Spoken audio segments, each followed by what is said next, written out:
Good morning, everybody. My name is Melvin Escudero. I am the chair of the Advocacy Council for the region, which is Caribbean markets and Latin America. We are 13 societies that we are trying to push up the best practices on investments in our region. First, I want to thank all the societies that are participating in this effort, and I will name each of one. CFA Societies are the heart of the effort that CFA Institute is doing globally. We have around 200,000 members globally, and Latin America is one of the most exciting growing markets for the CFA in the world. In this respect, I want to thank you, CFA Society Brazil, CFA Society Mexico, CFA Society Argentina, CFA Society Chile, CFA Society Colombia, CFA Society Uruguay, CFA Society Jamaica, CFA Society Bermuda, CFA Society Barbados, CFA Society Trinidad and Tobago, CFA Society Cayman Islands, CFA Society Bahamas, and the CFA Society Peru, where I am a board member also. Thank you very much to your effort, because we are doing a monthly basis webinar touching base in different topics that are very important for the developing of our markets. In this opportunity, we are presenting the second edition of Women in Investment Management, Latam and Caribbean. We are very happy to continue with this effort. CFA Institute globally is very committed, not only with inclusion, but especially with gender equality and diversity. And this is a topic that, especially in our region, is a huge task that we need to close this big gap. In investment management and in banking and in general in the financial sector, there is a huge opportunity for women development. So in this respect, we are very happy to present in this opportunity two panels. The first one is about outlook on inclusion and diversity, and the second one is about opportunities for women in investment management. Finally, this webinar will be closed by Inigo Bengochea, who is the Senior Director of Government Affairs of Americas Region at CFA Institute. So to start with the first block, the panel one regarding outlook on inclusion and diversity, it's my pleasure to introduce Fabián León, representative from CFA Society, Colombia. Go ahead, Fabián, introduce yourself and the women in your panel. Welcome. Thank you, Melvin. Hi, and welcome to the first panel. My name is Fabián León. I'm Secretary of the Board of Directors at CFA Society, Colombia. I'm part of the investment team at Humanity Investment Management, an institutional impact investment manager that provides strategic debt capital to fintech to demonstrate and scale responsible innovation in lending. During this first hour, I'll moderate a discussion entitled Outlook on Inclusion and Diversity. But before talking with our panelists, I was a bit confused about these two terms. So I just Googled up and I just found that a great place to work that diversity and inclusion are two interconnected concepts, but they are far from being interchangeable. Diversity is more about representation or the makeup of an entity, and inclusion is about how well the contributions, the presence and perspective of different groups of people are valued and integrated into an environment. This basically translates into higher revenue growth in the companies that have a good practice in this, greater readiness to innovate, and increased ability to recruit and a diverse talent pool, and a higher employee retention. So our panelists are going to share some of the strategies and achievements building and working on with diverse teams. And also they will highlight the positive impact of diversity strategy that it can have on the corporate culture, business success, and ultimately the bottom line. So we have four panelists. The first one will be Stephanie Shellman, CFA, FRM, and Kaya. She is the Executive Director at Shellman Wealth, a founder and CEO of Shellman Wealth, a fee-based wealth management here in Montevideo, Uruguay. She teaches financial planning and investments at the University of Montevideo and is a founding member of the Chamber of Investment Advisors and Portfolio Managers of Uruguay and Cfa Society Uruguay. She holds a liberal arts degree from Wellesley College and a master in finance from the Universidad de Montevideo. Then we will have Andrea Sangüesa. She's Vice President, Head of Institutional Sales Chile at BlackRock. She joined BlackRock in September 2019, after working for about 8 years in Larraín Asset Management. She holds a Bachelor of Business Administration from Universidad de la Frontera and a Master's degree in Finance from Universidad Diego Portales in Chile. And she's director of the organization Women in Finance. Then we will have Margarita Henao. She's the CEO at DaViplata. She's a professional in finance and international relations at Universidad Externado de Colombia. She holds both a master's degree in government and public policy from a joint program offered by Universidad Externado de Colombia and Columbia University, and a specialization in the same area from Universidad de los Andes. For 7 years, she has successfully led the strategy and positioning of DaViplata as the largest fintech in Colombia, which today has more than 14 million clients and is recognized as one of the most important native digital solutions in Latam with world-class innovations. And finally, we will have Carla Cano, CFA and CAIA, country head Peru at Compass Group Asset Management. She holds a master in economics from Universidad del Pacífico. She's board member of Cfa Society Peru since 2020. And she's a CFA charter holder since 2014 and CAIA since 2020. She's the manager of private, she was manager of private credit and asset management at Compass Group Asset Management since 2018. And previously, she has been deputy director of institutional sales and business development for the same company. She has experience in banking sector, in insurance company, and FFS fixed income manager. So with that, I will leave Stephanie to start her presentation. Thank you. Okay, I'm gonna try and share my screen here. Please let me know if it doesn't work. Okay, oops, not yet. Okay, It works. all right. Okay, well, I'm gonna basically just to quickly, as they said in the introduction, I'm the CEO of Sheldon Wealth. We're a wealth management firm. In Uruguay, we have about 20 years. We're a relatively small firm. And what I wanted to do today was really talk about sort of expand the diversity inclusion conversation to talk more about engaging women as investors, because I think that if we can, our industry can engage more women as investors, obviously that's going to make it much easier to attract more women to the industry. And what I'm going to do is basically talk about two different pieces. One is some research I found recently, which I thought was very interesting about this topic. And then what I want to do with sort of the recommendations of that research is sort of explain to you what we've been doing as a firm in our market, basically in this regard, in terms of trying to engage women and empower women to really take control over their financial futures, which I also believe is sort of what all women need to really, obtain this idea of gender equality. So as I said before, that there isn't a lot of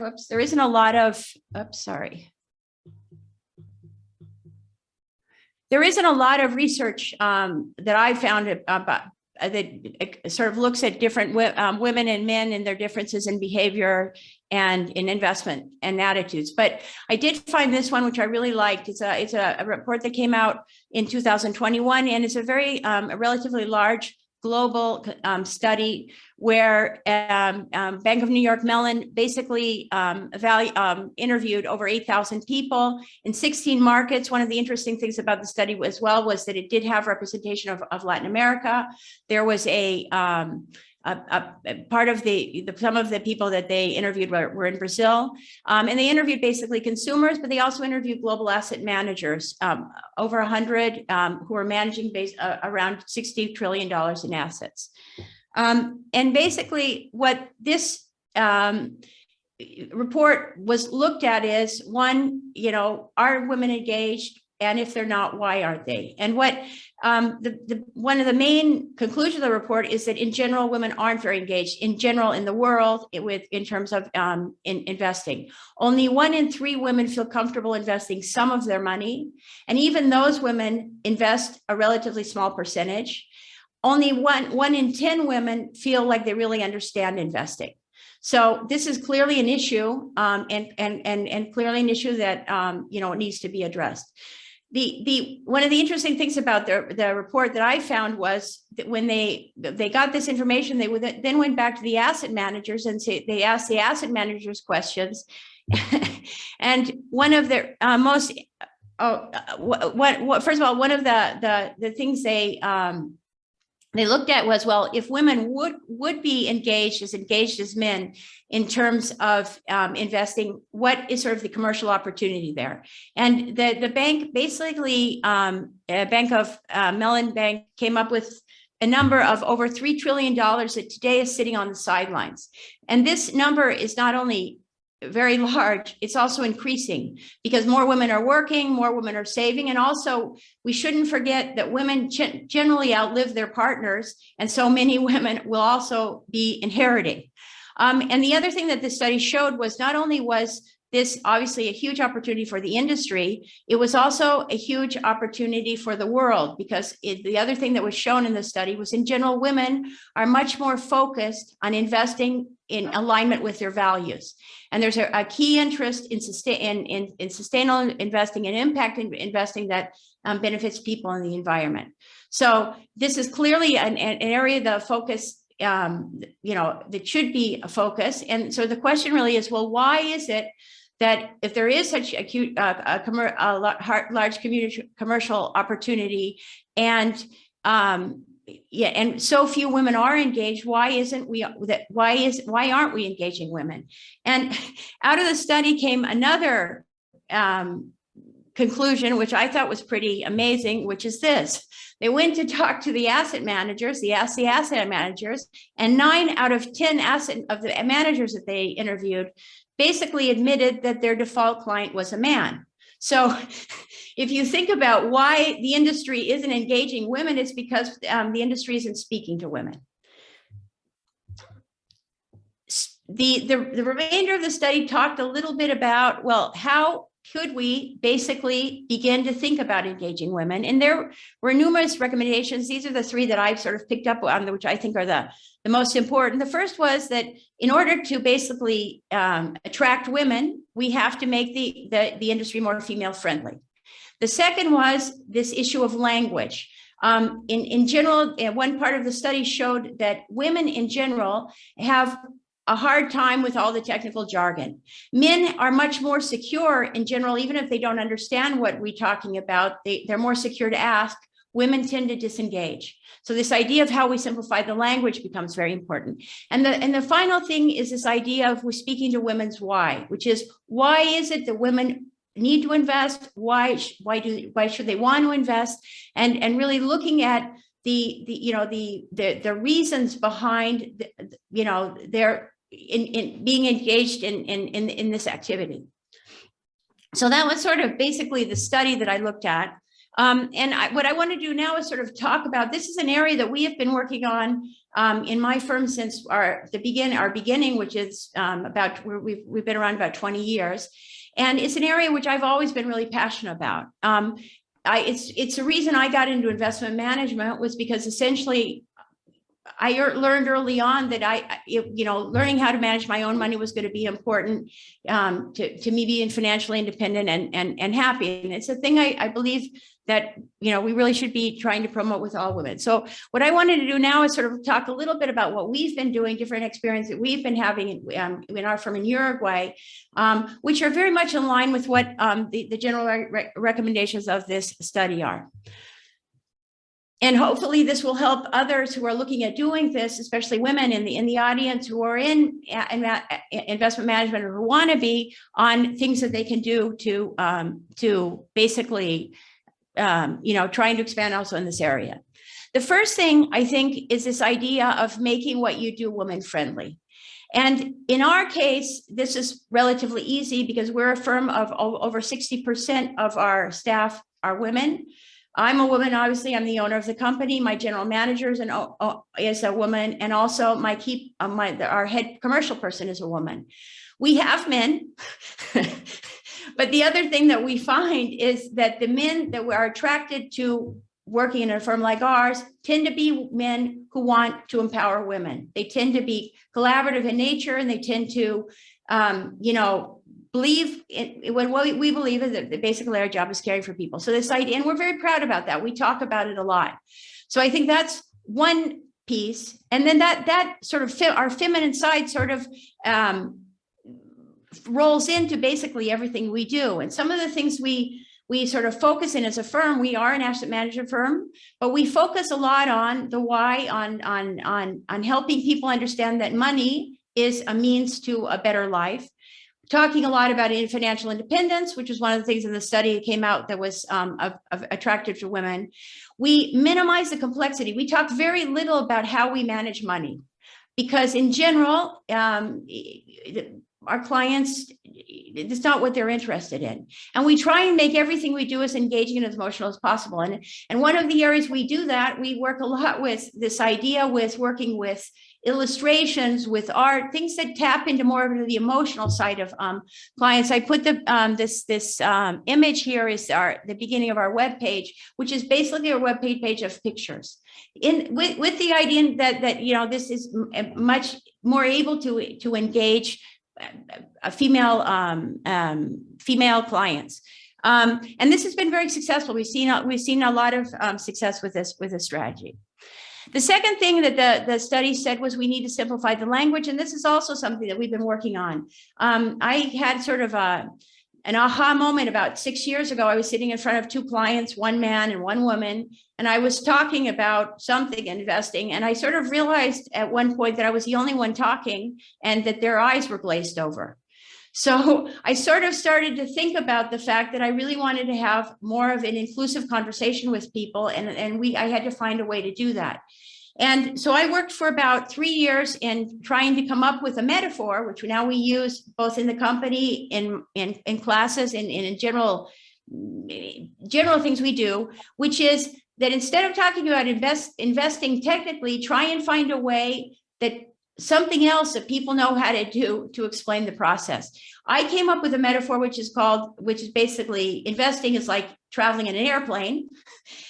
And I found this was very effective. The first person I tried it out on was my mother-in-law, who was 89 years old, and she loved it. She understood it, which was a good first test. And then I started trying it out on clients. I tried it out on students, and found that basically by simplifying the language, everybody begins to understand a little bit better what we do. It makes it also fun to talk about. And this idea of the metaphor was that we then converted into a book, which was published 2 years ago. It's been a relatively successful book in Uruguay. We're now in our third printing. And the book then led to a webpage, which basically offers people free tools to follow this process, and also created a community of members that help each other in sort of figuring out how to implement this. And that community then led to this idea, a movement, we call it the movement, to help improve the type of investment structures, investment products we have in Uruguay, and reduce the minimums. And we've been very successful there. Within the last 2 years, the investment minimums have gone down from $100,000, which they were 2 years ago, to $1,000 today. And also banks and brokers are beginning to offer clients multi-asset products, one product solutions, so that it makes it easier for clients to invest. So I think that this is another way of thinking about inclusion. Obviously, we didn't do this only for women. We did it for the general public. But what we saw was within this group of members, we have a lot of women who are very much engaged. And so this, I think, is another idea that maybe other people could take and sort of think about as you're beginning to think about how do you make, you know, what you do more woman friendly. And the final thing is, is something we're sort of working on right now, is beginning as women in the industry, we are one of those 10 women that at least thinks we know something about investing. And I think the other thing that we can all do, all of us who are in the industry, is get out and talk about this, but do it in a way where you sort of take off your asset management hat and you put on your woman hat and talk about the benefits of investing and the reasons for investing to people, to your mother, to your non-financial friends, and because we are also examples in our industry. I think that and this idea of focusing on financial well-being, I think it's a concern of many women in the world, and many women are in our region. And I think that we should all be leaders in that way. This is something I've started to do over the last maybe 6 months, but in a way that's very simple. One of the things that I saw, that we sort of figured out at the very beginning of this, is that you really can't talk about investing. Investing for women, many women, is very far off. So if you can talk about financial well-being and the beginnings of financial well-being, which is basically, how do I earn income? How do I convert my human capital into financial capital, and how can I begin to learn basic savings habits? Those are the beginning pieces that most women need to understand first. And the other thing I would suggest here, which is that if you do this, if you're a financial expert and you begin to do this for the first time, you begin to go out more publicly and discuss these issues, it's really a good idea to try and do it with a partner, hopefully a woman, who is a communicator and a regular human, because they can help you translate what you're trying to say into things that normal people can understand. I've started this over the last 6 months. I'm working with a journalist named Cecilia Bonino, and that's sort of the way we're working. It's sort of a discussion between two people, which makes it much more attractive to the women. So that's sort of what I have to say. I just wanted to sort of mention one last thing to sort of finish, which is, I believe that we're very few women in investment management. In Latin America, I think only 1 of 7 CFA charter holders are women. But I believe that we have both an obligation and an opportunity. The obligation, obviously, we need to help our sisters. There are a lot of women out there who need help, and we need to help them, show them that part of what they need to do is sort of find a way or get on the road of financial independence. But I also realize that the fact that the industry really doesn't speak very well to men is a huge opportunity for women in our industry, because obviously we are women. So I would think that we would have a much better chance of doing that. And so that's sort of basically, that's sort of where I wanted to end. Thank you, Stephanie. Thank you for sharing your experience. I'm gonna, how do I have to, can you oh, here we go, unshare. So now we can hear about Andreas and Wesley's experience in BlackRock. So go ahead, Andrea. Thank you, Fabian, and thank you to all for the invitation today. It's a really honor to have a stage here, and I will share my screen. Give me just 1 second. Can you see it? Yes. Yes. Full screen. There. Sorry. There. Okay, so as Fabian said at the beginning, I'm the head of institutionally at BlackRock since a year ago, but I am board member at Mujeres en Finanzas. This is a corporation that was created in 2017. And we promote a higher participation of women within the financial sector. I have been working in the financial market for more than 12 years. I see advancing in terms of the companies are motivated to advance in their agendas in this way. And This is one of my passion, and I have the lucky to work with a group of women. Indeed, Carla Khan is one of them, to create a more diverse group and a more diverse sector within our market. So today, I think we need to, and for me, is when we see the first ask that we need to see is what the investors are looking for. And today, when you talk with investors, and they said they are looking for transparency, they are looking for data quality, they are looking for the, talent retention and shareholder value creation. And in that way, the primary thing here is diversity. It's not a trending topic. It's a really business topic. And because of it, impact directly in the organization's performance. And I want to show some numbers that support this one. And here, I'm sorry. I have, this is a research from MSCI. And if we go to the chart up the left, we can see the green bars are companies that have more than 3 women in the boards. And the yellow ones are companies that have more, that have 1 or less or any woman within the board, okay? So if we can see the companies that are more diverse in terms of board members are more talent leaders. Here, this is close to 25% of the companies that have board members or a board that diverse boards are more talent leaders. If we compare it with companies that are not diverse, this is close to 3.3%. So it's a very gap when we talk about diversity in terms of the first level of the company. If we see in the average growth in employee productivity by group, it's the same behavior. We can see here the companies with diverse boards, it's the productivity is close to 1% positive versus companies here with non-diverse boards, the productivity is close to 1.2% negative.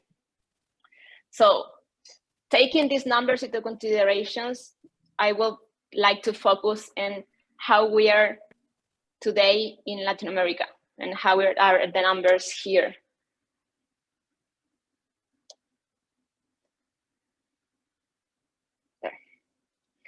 Okay, so this is a study that was published in February by Deloitte and the 30% Club, and this is a regional overview of Latin America. This research has all the world, but here the women on boards. If we compare 2016, 2018, and 2021, we can see an increasing of the percentage of women at the boards from 6.2% in 2016 to 10.4% in 2021. In the women's C-suite, about CEOs, today we are close to 1.6%. If we see in 2016, we had 0. If we go to the CFO, it's a little better. We have 7.1 versus 5.6 in the 2018. This is this is 256 women on board within the region, and total companies analyzed was 320. And if we go to the each sectors or the higher or the top sectors, when we can see that financial services is in the top. Okay, so we can see, okay, financial is not bad compared with Latin America. Okay, so we have 11.3% of women on boards in the financial services. Consumer business have 11.1 and manufacturing has 11.1. So these are the numbers on Latin America. So are not good, because when we talk about diverse groups, we need at least 30%. Why 30%? Because the rule of 30% said if we need a minority to have a speak or to have voice, we need at least 30% of representation within the group. So we are far away from 30%. So given I'm a Chilean person, I will focus on the numbers on Chile.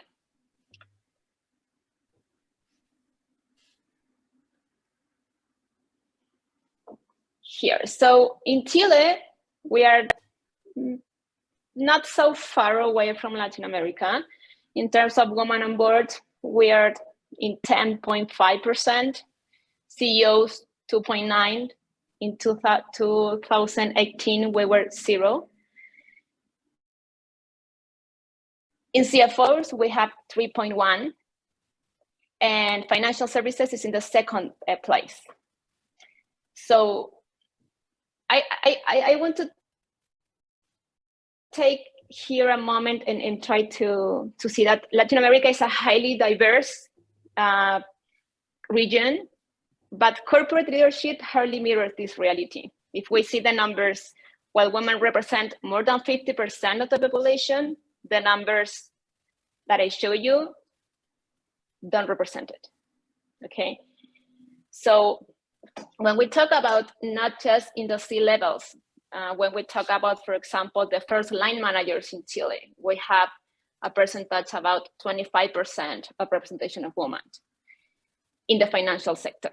If we talk about the total financial sector, the representation of women is close to 48%.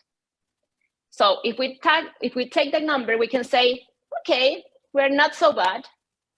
But if we make a double click there, all the women are concentrated in human resources, in marketing, and commercial areas, and not in leadership positions. So yes, we have a problem. So what are some concrete initiatives that Chile is doing about it? And I want to share with you. And the first one is regarding public companies. Chile recently approved a law that established a 60% ceiling for representation of each gender report of state-owned companies or companies with more than 50% state participation. Regarding private companies, 2 additional bills were presented to the Chilean Congress related to the quotas. The first one was presented in September 2014 and suggested a quota of 30% female participation on board, a publicly traded companies and with equity over 60 million. And another one was presented on March 2017 and set a minimum of 60% participation for each gender on the boards of large corporations. Unfortunately, there has been a little progress on these bills the latest years. So these are in the Congress right now. The registry of female directors is kept by the Ministry of Women. And this one was a great initiative that the Ministry of Women did a few years ago. And this tried to contribute to helping the legislation, as mentioned before, achieve these objectives. On the other side, the CMF, Chilean regulator, issued the general rules, 2 general rules in 2015. The first one required boards to disclose on a comply and explain basis whether they have informed shareholders of the diversity attributes they consider before the election of new board members. And the second one requires the annual financial statements of listed companies to disclose the gender, nationality, age, nationality and age range of board members. Recently, the CMF released a new rule, the rule 461, which improved the ESG information within the annual report of each company, public, the listed companies, and required those companies to disclose how they detect and how they reduce organizational, social, and cultural barriers to diversity. In addition to this, companies must report the composition of women and men, but not only in boards. They need to do it by position or category of functions. So it's more detail. In terms of how we work with private sector and public sector, because I think this is a job that we all need to do. It's not the one or another. In 2021, in partnership with the Ministry of Women and Gender Equality, we as Mujeres en Finanzas launched the first public-private roundtable in Latin America with focus on the financial market. And this roundtable was composed with 26 organizations from the financial sectors, organizations from local and internationals. And the idea, or the first milestone of this roundtable was a decalogue of good practices. This decalogue was launched in January of this year. And we worked in 3 pillars because we identify, okay, this is the first 3 things that we need to work. This is the biggest problems that we have in the system in Chile. 1 is data standardization. 2, increase or how we can increase the percentage of women in leadership position. And 3, diversifying the participation of women in different areas. As I said at the beginning, we have a lot of women in human resources, in marketing, in commercial areas, in the financial companies. But we don't have a lot of women in investment, in technology, or another more hard areas. And we need more diverse teams. So I see that the financial institutions are advancing their gender agendas. I see that the companies are motivated to do it. They are interested and they have conviction to change the number. But this is not we change in one day. So we need to work together to improve it. But I want to take the other side because, of course, all stories have 2 sides. And what are the challenges that the companies have when they want to hire or increase their percentage of women for their teams? On one side, we see, and we need to motivate younger talents. When we go to the universities, the percentage of women that apply to the financial services, it's low compared with men. And for example, and this was hard for us in Chile, we launched last year an internship program with a multinational company in Mujeres en Finanzas. We said, okay, we will have 6 internship only for women in not the classic universities, because in Chile we have the same problem. We have a sector dominated by male and represented by 2 or 3 universities. So we said, okay, we will focus this program to not the classical universities from the financial sector and just for women. We went to the universities with the companies to explain how was the internship, how was working there, investment, etc. But when the results came, I don't have the exact number, but the rate that applied was close 5% were women. I said, oh my God, we need to go 1 step back and try to figure out with universities how we need to motivate more women to apply to the financial services. The second one is the cultural barriers. I think in Latin America, the cultural it's a very male bias, and it's difficult. I see the new generation are more advanced. I have a daughter; she's 4, and I see they are thinking in other ways. But I see my friends, my mom, and it's difficult. When you talk with people at more age, they said, no, but this position is for men because it is, always has been this way. So we need to advance on that. And the third, and this is one thing that is demonstrated by research, it's the woman bias. And it's demonstrated, for example, that as women, we need to work and we need to support us to be more secured on us. For example, and if you see a job application, it's demonstrated. If the company said, okay, you need these 10 requests, the man has 3, and they apply. They don't care. They said, I'm the best. And if you say no, okay, it's not a problem. I will go for the next. But for women, we are, okay, I have 1, and for 2, 9. No, I don't have the 10. No, I don't fit for that job. So we, as women, we need to support us. And in here, I think, is when the networks of women have the most important role, because we need to support us, and we need to give us tools to advance on this. And this is very related to the cultural barriers that we have in Latin America.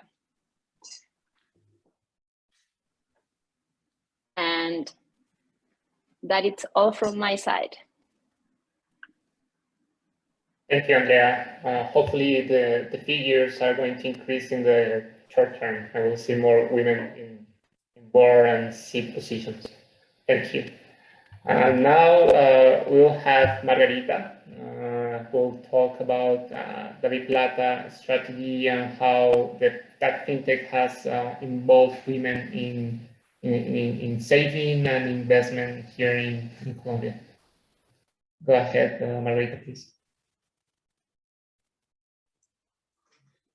Hi, Fabian. Thank you for the invitation. And let me share my presentation.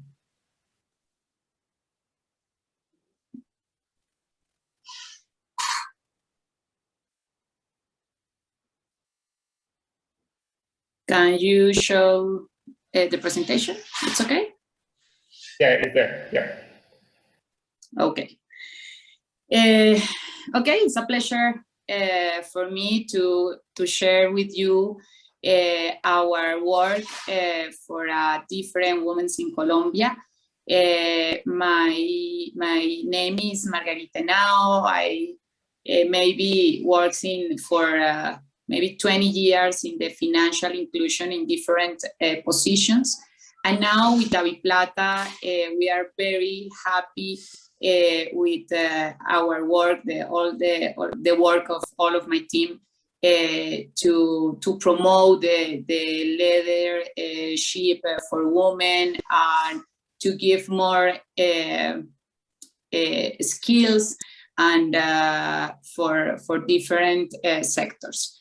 Okay, we share with you different data and challenge in Colombia, different points that the women and leadership, what is important in my opinion, and how the Biplata support Colombians women.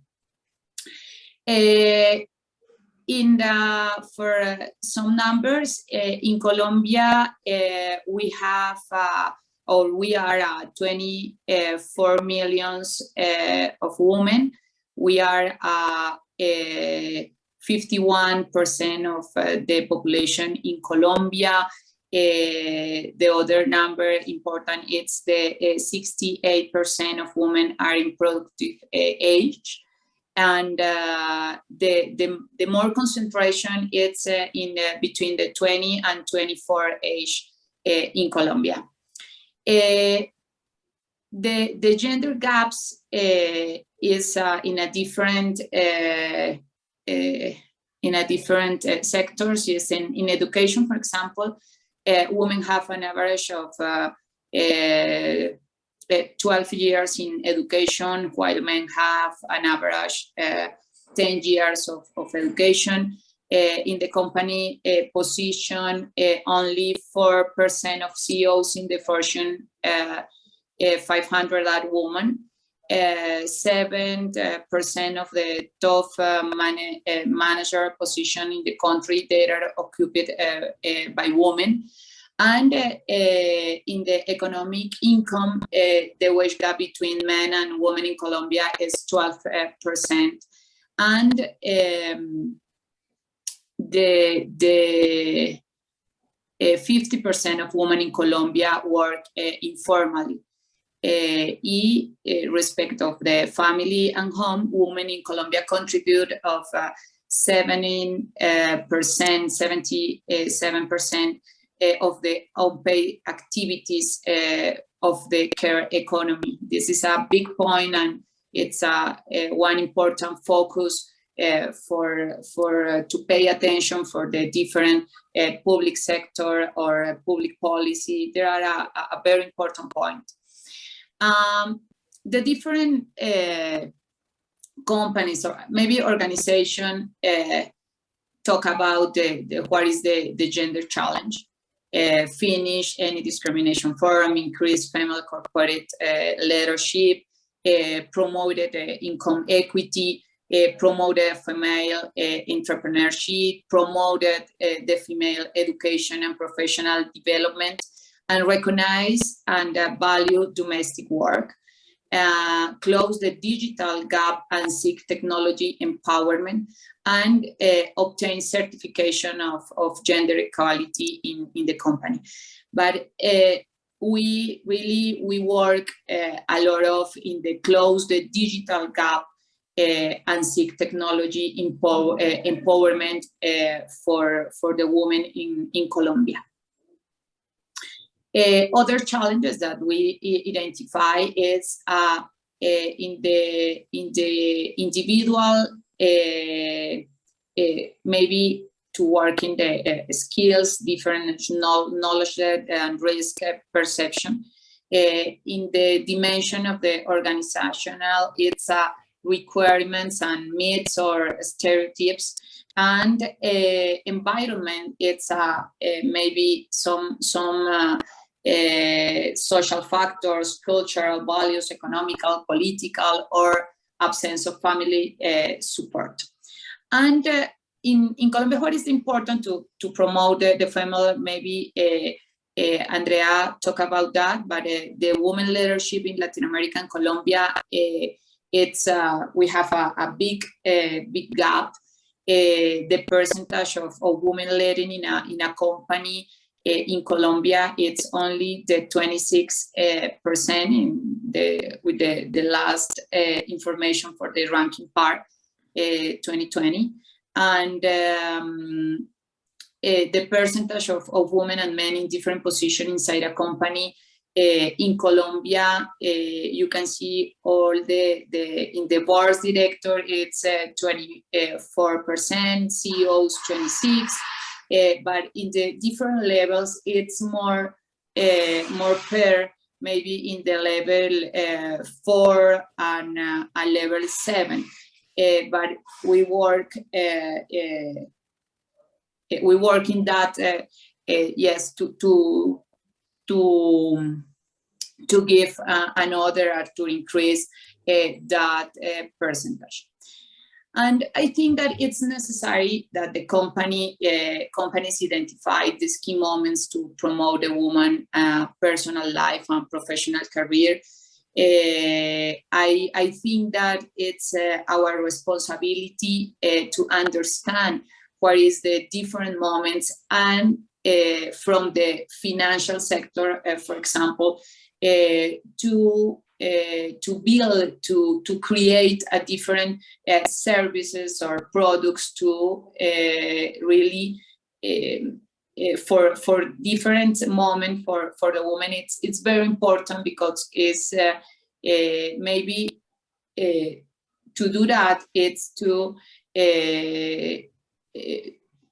it's very important to give more opportunities for a different women, and consider other dimensions that home and family, education. We talk about the economic empowerment and wellness and health. I think that the advantage of the female leadership, it's contribute to the cultural transformation, good business and labor practice, a positive factor in the organizational culture, economic autonomy due improvement of working condition, elimination of gender bias associated with specific work activities, and improvement indicators that credibility and accident rates, for example. In David Plata, 60% of our team are women, and we promote definitely that our team can make decisions independently. We provide different training tools, seeking to develop leadership in our team, David Plata's women. And how David Plata supports the different Colombian women. David Plata we have 14 million customers in Colombia, that 58% of our customers are women, versus that the 49% of Colombian population. In totally, we have 31 of Colombian women have David Plata, that is a digital wallet that we offer different products and services associated with and facilitate the daily of our customers. And for example, Cfa Societies, payroll, and it's possible saving with a different pockets. Credit, it's very important. We start with the credit, small credit, maybe 1 or maybe 3 months ago, we start with a credit, with a loans, small loans. And we have now different entrepreneurships, 300,000 in Colombia in our platform are women. And it's very important for us because in pandemic, in the last 2 years, we create a new profile in David Plata to offer a different entrepreneurship, the possibility to create the catalog, to create the links to sell more with QR, and it's possible that all the people with different accounts in other banks, not in David Plata, with other banks in Colombia, pay to that entrepreneurship to David Plata without cost. That it's very important because in the last 2 years we increase our entrepreneurship customers.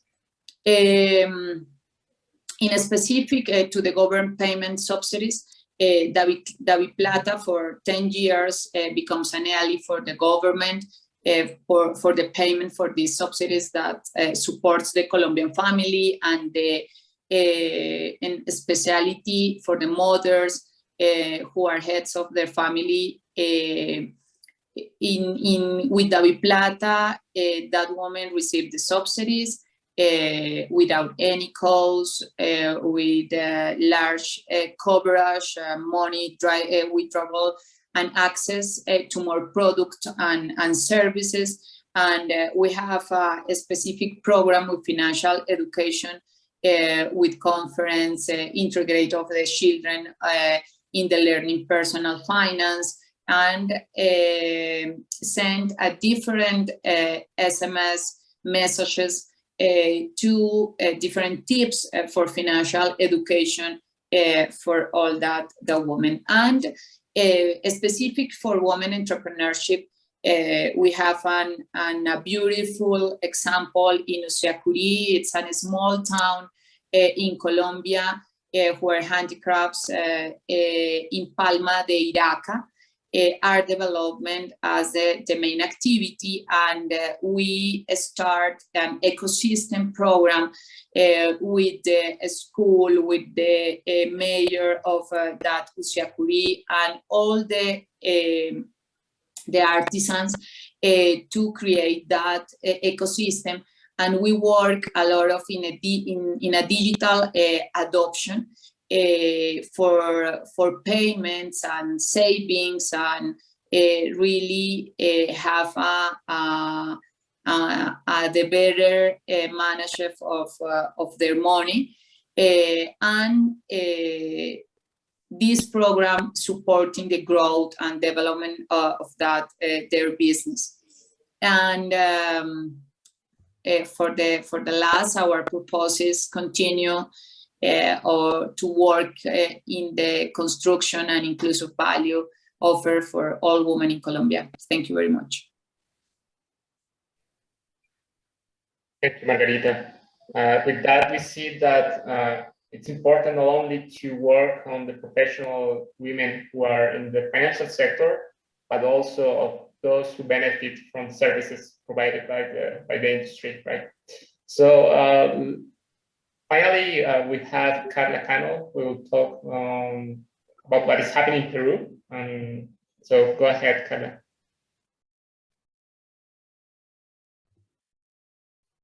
Yes, thank you, Fabian, and thank you everyone for the invitation. I am Carla Cano. I am the CEO of Compass Group Peru currently, and I've been a portfolio manager in fixed income and alternative investment for the past 12 years of my life. So it's been quite a journey to see how the industry has improved and has developed many tools and many policies that has been implemented to improve this inequality that we have seen in the past few years and since forever between women and men in hard industries, right? So I wanted to start with some information regarding the diversity and inclusion goals that has been out there for many firms. Actually, many organizations in South America and in the Latam region has recognized, obviously, that diversity is a positive thing and that it increases and the economic effects of their firms. However, they have been struggling with this commitment and the implementations. And I think that one of the problems, and actually this survey of PricewaterhouseCoopers that have been done in the 2021 with more than 200 firms within 5 countries and 25 industries, is actually that 80% of those firms believe that diversity and inclusions are a priority and it adds value. However, it also have almost 40% of people in that survey of firms in that survey that actually believes that diversity and working on that, it's a barrier for their progression in the organization. I mean, it's kind of a stopper for them to keep on growing. And why is that? And some of the, obviously there are a lot of questions in that survey, but one that I found really interesting is that actually they don't believe or they don't do it or implement those policies for the right reasons. Actually, many of the firms implement those type of policy just because it's a legal requirement or because it's like a tool to attract talent, but it's not because they think it would have a positive and achieve their business results. Actually, only 16% of those firms believe that implementing those diversity and inclusion policies will have an actual positive achievement in their results. If we look at inclusion, actually, and it's a big scope that we can cover, and obviously there's a lot of data and statistics that we can review. One that I found interesting is like the World Bank actually published this in 2018, and you can see that across the world, actually, you can see this gap between women and men in financial inclusion. Even like, and it's in Spanish, this part, but it's accessing to a bank account, even in having a bank account, or having like formal savings, or having formal credit. And even in this research, I found that actually women access to higher credit yields, or they are charged more than men in obviously in an average type of way of seeing, and it is across the globe. Obviously, in Latin America and the Caribbean, this is even more clear, right? So if we look at more research and maybe some more data that I found in the past few days, looking at this in a more close way, because obviously I'm not only Compass, I work with Andrea in Mujeres en Finanzas in Peru. Actually, I'm in the board of Peru, and I am currently looking at this type of research and statistics just to understand where are we and what do we need to do in order to have a real impact for our industry. So actually, this research from the Inter-American Development Bank shows that 1 out of 10 companies is managed by a woman. And as Andrea mentioned, actually, women participation is actually higher in soft areas, such as human resources, public relationships, and not in the hard ones that are considered, such as construction, technology, even financial. So there is obviously a higher rate of women in the lower positions, as Margarita and as Andrea has mentioned before, across the region, and I will believe that across the world. And obviously you have this problem that in the C-level positions, you could actually find these less representative numbers for women in many industries. Also, there is a matter that I will discuss further, but there's stuff like salary gaps between women and men that is even another issue that we can discuss and develop even further. But it's not only the participation of women in the industry, it's also a fair participation of women in the industry. So those are the matters that I found really interested to discuss and bring in the table. If we look in Peru, and there are a lot of statistics. Actually, I read the Deloitte's recent survey.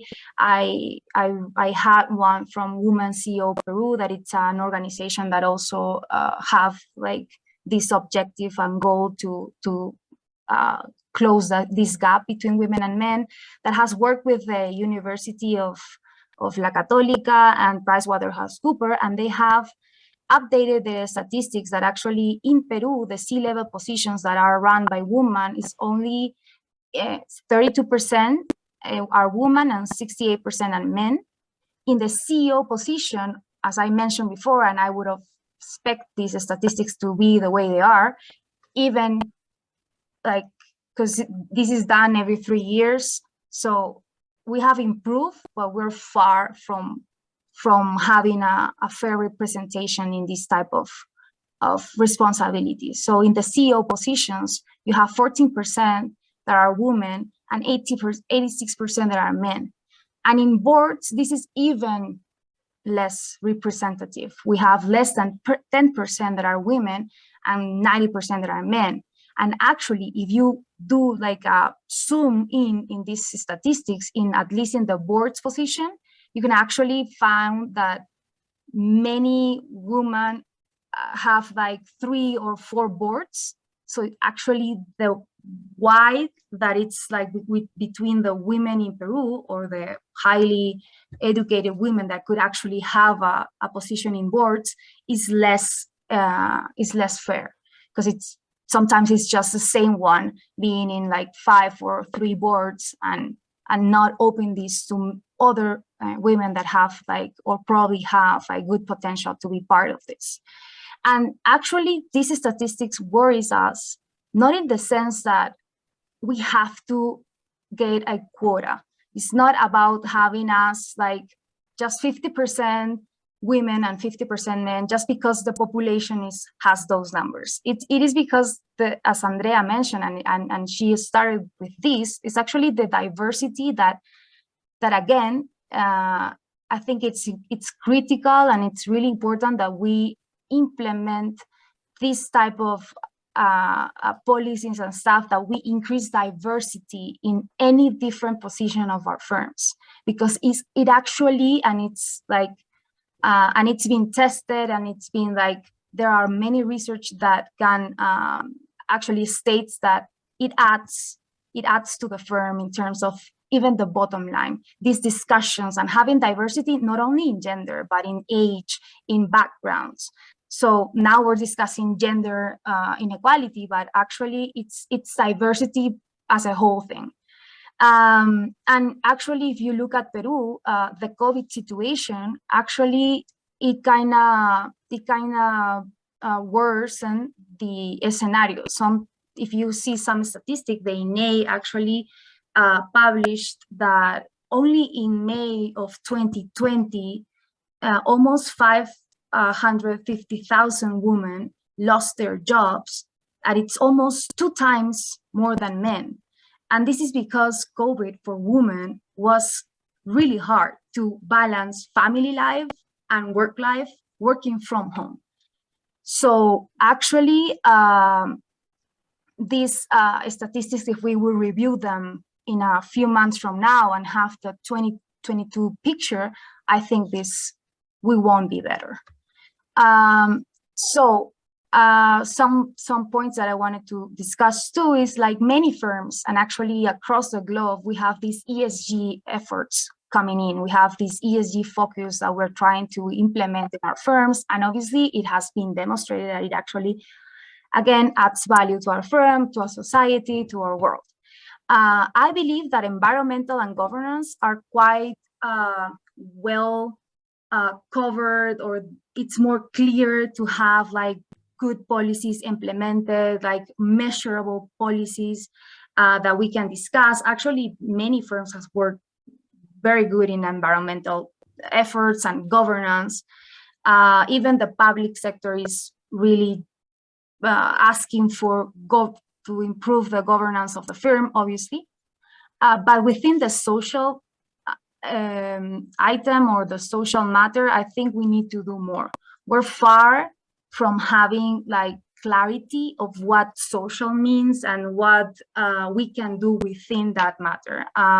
We need more measurable policies. We need firms to have this like really clear of what to do, and obviously a real commitment from private sector to have impact, real impact on this side.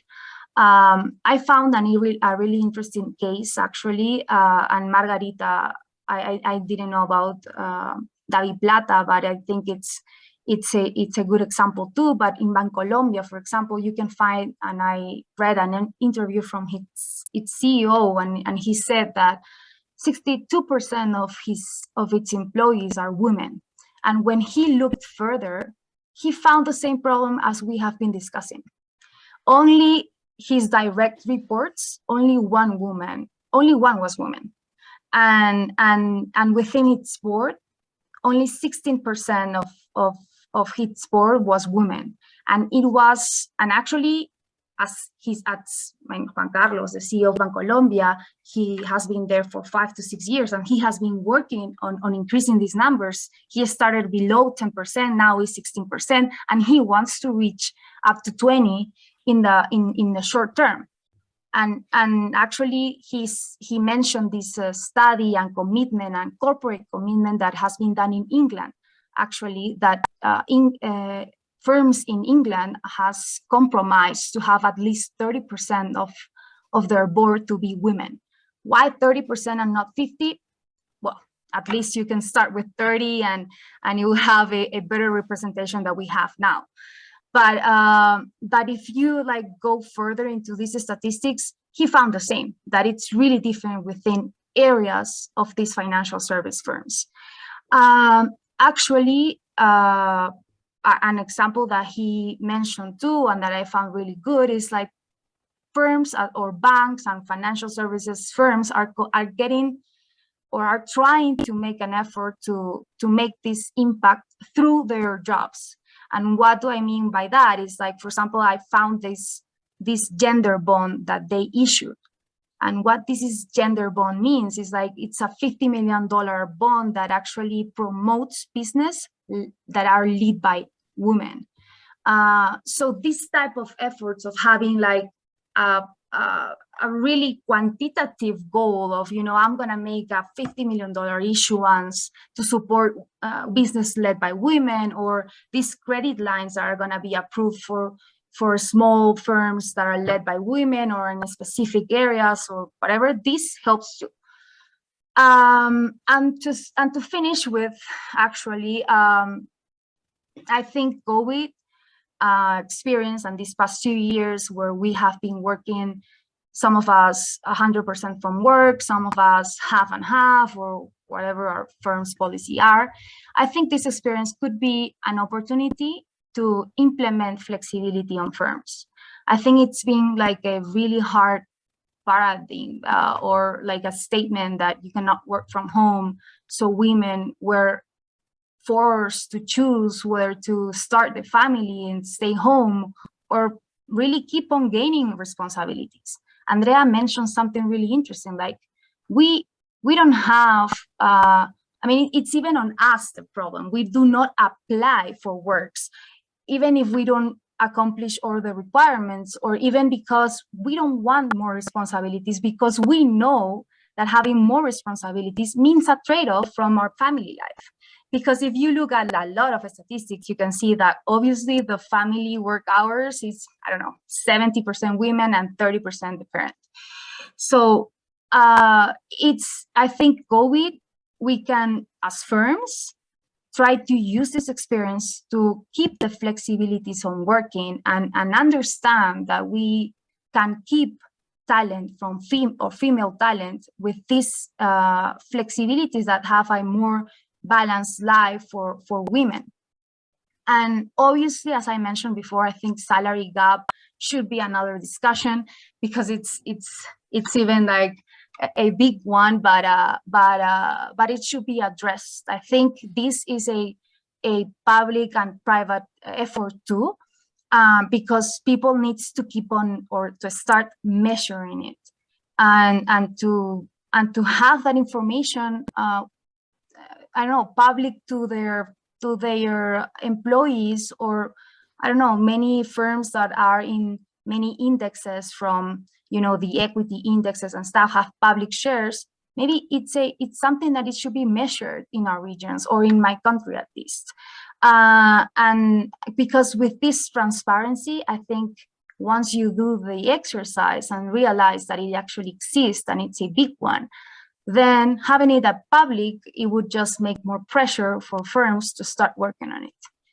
And I think, and it's something positive, that we've been gaining land, we've been gaining responsibility, we've been gaining our space for the past years.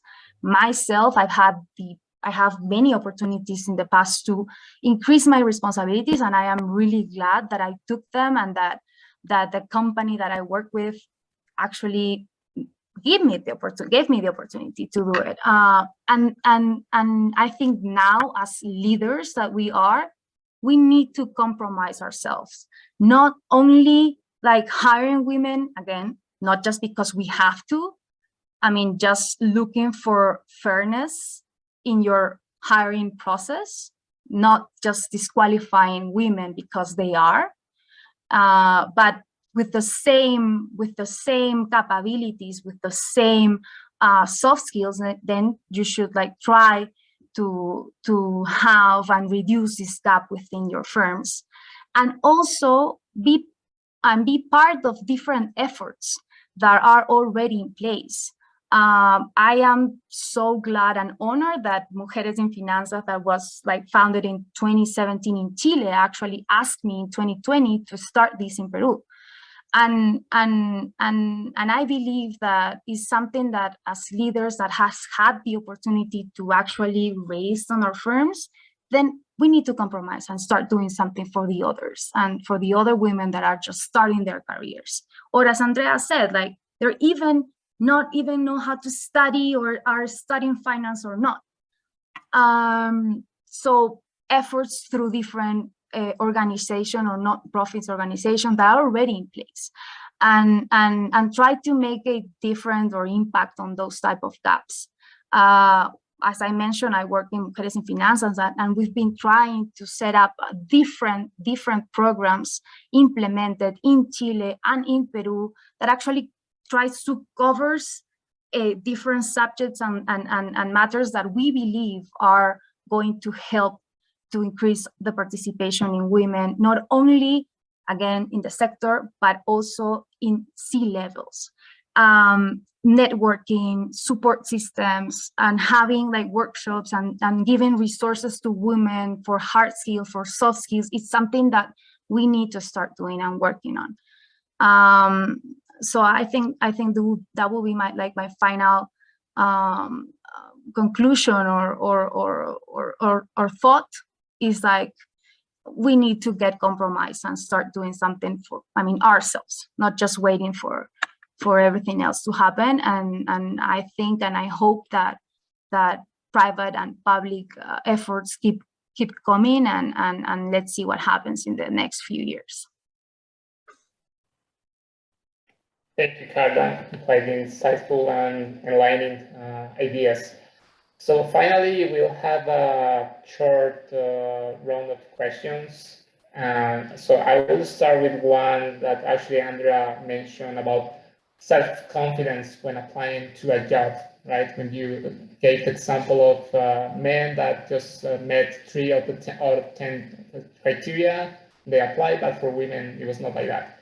So what can be done to maybe improve the self-confidence of women in the industry, so also we can have a large share of women in managerial positions?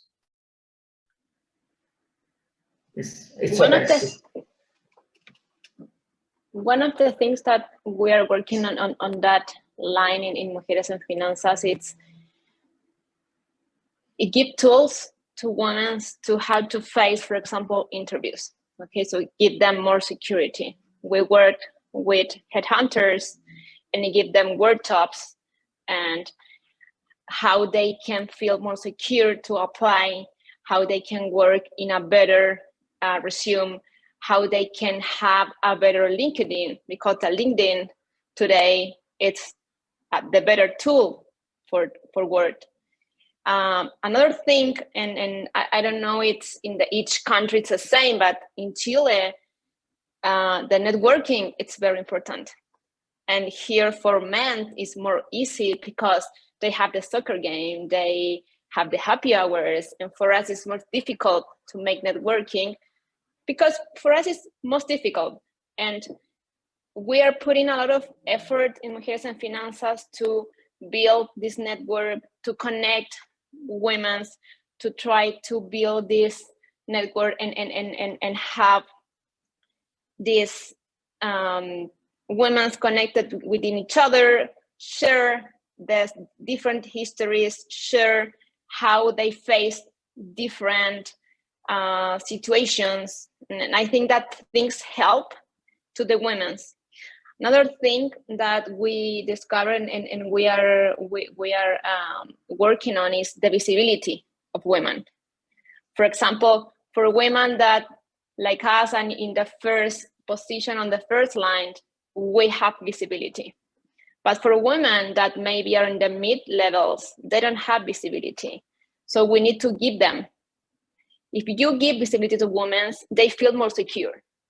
For example, in Mujeres en Finanzas, we launched a program that is called MEF Educa. Okay, it's focused on financial education, but it's a short videos, close to 4 or 5 minutes. But the idea is that video is made by women from the companies, our allies from MEF, to give visibility to these women, just for women in the medium levels, to give them more visibility. And the result of that is after that, the security that they feel it's like, oh my God, I can do it. And I can go for it, and I can do it again. So we need to work on it. And another thing, this is not a job from women, it's a job from everyone. We have men involved, and we need everyone involved on it. We have ambassadors in Mujeres en Finanzas. In my personal career, all my mentors has been men. So that is very important thing. And we need to work in and align how we can give tools, how we can talk more with our women, give them more security. And I think that is the things that we are doing. We are seeing advancing with the women that are participating in our workshop, in our different engagement that we are doing. We are feeling, and they said that they feel more security. They feel with the mentoring programs, they need it. And I think that it's a good way to advance on it. Thank you, Leah. And what about the role of men to help to achieve that change that we know that we need?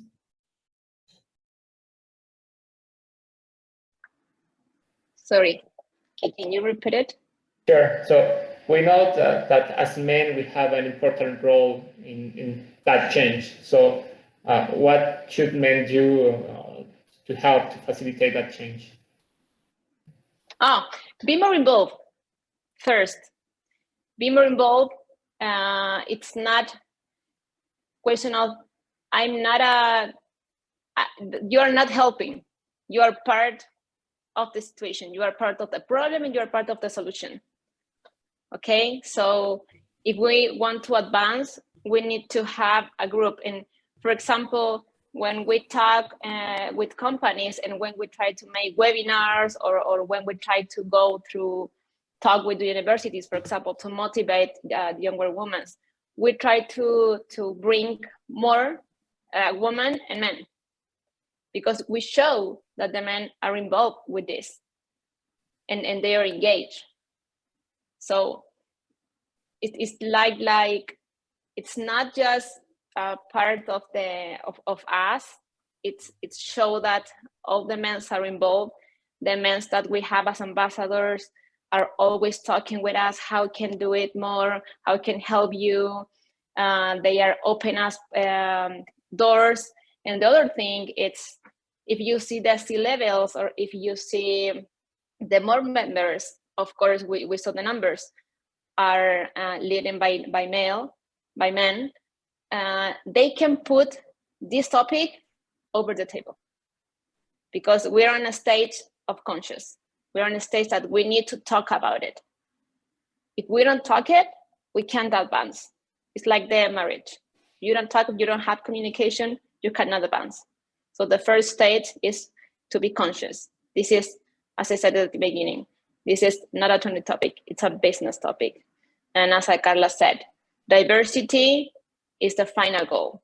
The gender is the first one, but the idea here is to advance in a more diverse sector in terms of everything, ethnicity, background, age, because when you have diverse teams, you have better results. And we have the numbers, we have research, we can see it.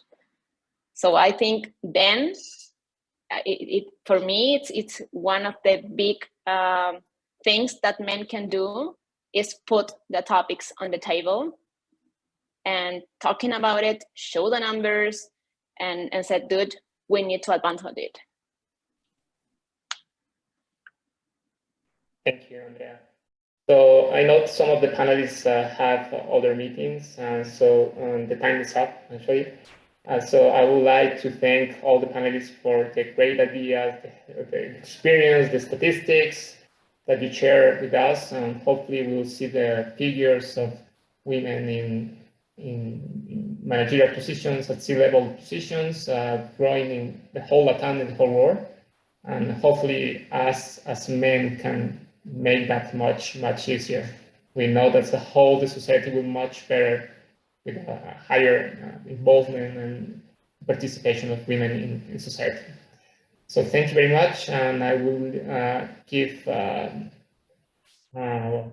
the second panel. So thank you all. Thank you. Thank you. Thank you.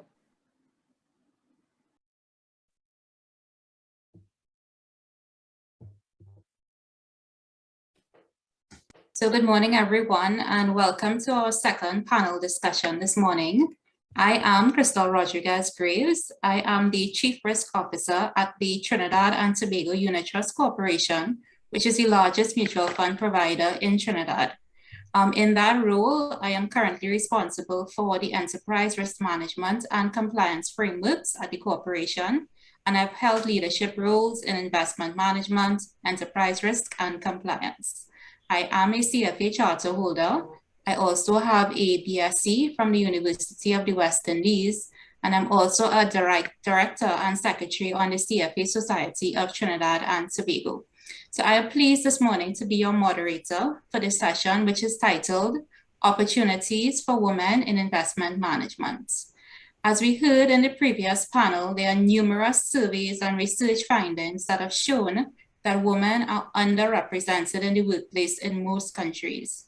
And this finding extends to Latin America, the Caribbean, and also to the investment management industry globally. So to tackle this issue, many companies are developing gender diversity and inclusion initiatives and targets that can see the creation of more opportunities for women in the industry. So to discuss this topic this morning around where these opportunities lie and how we as women can capitalize on these opportunities, we have with us two distinguished leaders in the investment management field who have so graciously agreed to share with us their insights from their career journey, the environment and the countries in which they operate, as well as what they and their firms are doing to increase the participation of women in the investment management field. So please join me in welcoming to our virtual panel this morning, Francisca Parada and Carolina Cialdi. So each of our panelists this morning will have 10 to 15 minutes to make a presentation. And upon completion, we will then engage in a discussion. And of course, we'd love to have you included in the discussion. So please feel free to put your questions in the Q&A box at the bottom of the screen. And I will pose your questions to the panelists. So without further ado, let me introduce our first panelist, Francisca Parada. So Francisca is the head of the intermediary Andean region at Schroders. She joined Schroders in 2015 as part of the distribution team for the intermediaries channel in Latin America. She is responsible for the strategy and execution of the intermediary business in both the discretionary and brokerage route channels in the region. Previously, she worked as a fixed income portfolio manager at Corp Banca AGF. She is a commercial engineer and has a master's in finance from the Adolfo Ibanez University. So Francisco, I'll hand over to you. Thank you very much, Crystal, and welcome everyone that has joined us today. And also, I would like to thank the CFA Society for organizing this panel to talk about this key topic for our industry. So I would like to start by talking about how we have made progress in the financial industry. We are finally seeing progress in the numbers, as we were able to see in the first panel, as we globally have incremented the amount of representation of women in executive committees and boards significantly since 2003. Obviously, there's still a lot to do. There is a general consensus that says that a minority group needs around 30% representation to be really influential. So obviously, we still have a bit to go until the 30% representation in senior management, but we are on a very good track to achieving that number, perhaps very in a very short period of time, hopefully. There are certain areas, although in which progress hasn't been as good as we have hoped, and one of that areas is fund management and portfolio managers in particular. the amount of portfolio managers in the industry, both globally and, for example, in the US, as you can see in this graph, the number of portfolio managers has grown a lot since the 1990s, but the amount of women globally that are currently fund managers are just around 14% of the total. And what is worrying is that this number has been basically unchanged for the last 20 years, despite that the total amount of portfolio managers has grown a lot. Actually, as a data in 2021, for example, the AUM that were managed in the UK by portfolio managers that were named Dave or David was larger than the AUM managed by female portfolio managers in the UK. And the same happened, for example, in Italy, in which there were more portfolio managers, men named Andrea, than female portfolio managers in total. And actually performance is not what explains the difference between the amount of men and women portfolio managers, because the performance has been statistically the same for women and men portfolio managers in equities, in fixed income, in private equity, and also in real estate. And many studies have shown that that's not what explains the difference. So basically what we have seen, and you can see on the graph, is that women have entered and left the industry in equal numbers. So there's something that we need to be doing for women to stay in the industry, not only at an entry level, but also for them to feel comfortable that they can build a career in financial services. And I want to make a point on why diversity is important, because we always focus on on how to increase diversity, etc.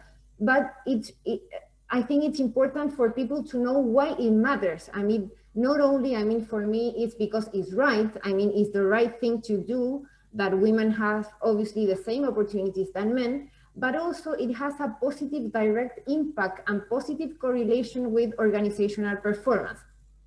Actually, there are several studies that show that the companies that are in the top quartiles for gender diversity were 25% more likely to experience better profitability than their peers that were in the fourth quartile of gender diversity.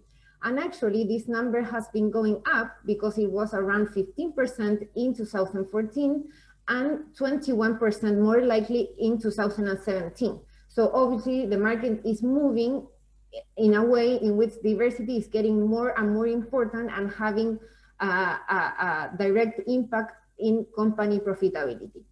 Obviously, not because of adding more women to a company, we're going to have overnight a higher returns or profits in that company.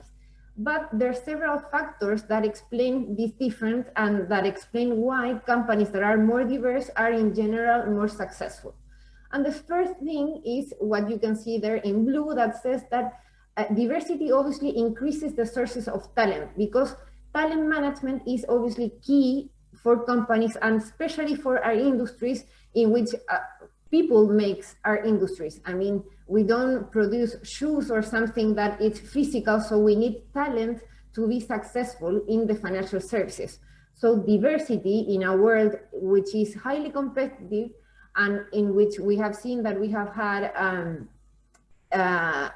had labor shortages in several countries, is that talent management is key. So having diversity is a very good way to manage talent acquisition. Other thing that is really important is that diversity improves decision making. It fosters innovation and creativity in teams by allowing discussion to have different points of view, obviously a conversation, a problem-solving approach in designing new products, etc. You need a lot of perspectives that are positive for the company. So diversity allows that better decision making and processes inside the companies. Also, it increases employee satisfaction and it fosters positive attitudes in the workplace, because women obviously need to feel welcomed in a working environment. So minorities obviously in a diverse environment feel more welcome and are more likely to stay in the company. Also, diversity enhances the company's image, because obviously social responsibility is becoming more and more important. We have seen, for example, in the DDQs, questionnaires that ESG themes are being more and more often included. So obviously companies that are not focusing on having a diverse environment obviously are going to they're not going to have the same competitive advantage as other companies that are addressing this important issue. And last but not least is a consumer orientation. Women are currently the largest underserved group in financial services, because obviously women don't have the same behaviors financially than men.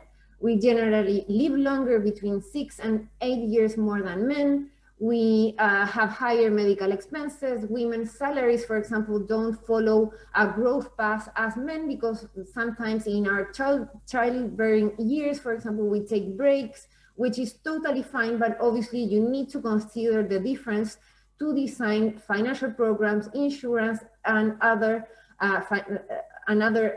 things that are in the financial services.